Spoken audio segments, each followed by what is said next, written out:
You know, sometimes we look at Paul as a superhero in the Bible, that he was able to work through everything and just keep on going. But you know, he was human like we are. I'm sure he had discouragements.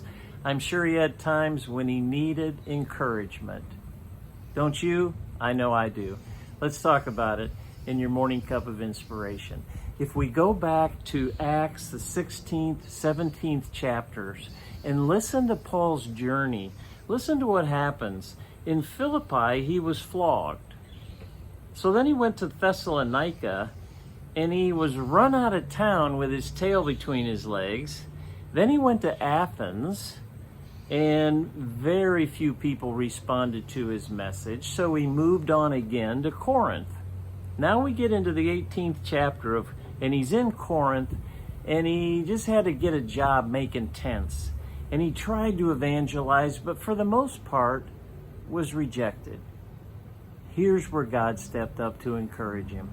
Listen to what he says in Acts 18, 9 and 10. It says, "Now the Lord spoke to Paul in the night by a vision. He told him, 'Do not be afraid, but speak, and do not keep silent. For I'm with you.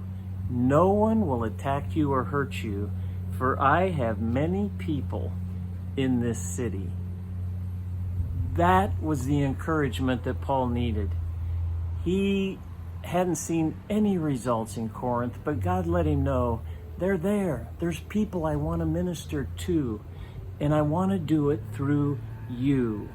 And so he said, don't be afraid, speak, and don't keep silent. Paul obeyed.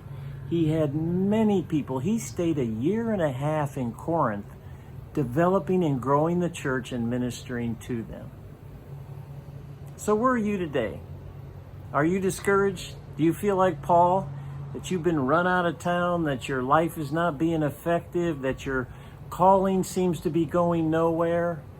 Well, I want to encourage you, just like God did for Paul, to don't give up, don't be afraid, speak up when you need to, don't be silent, share his word to those you come in contact with.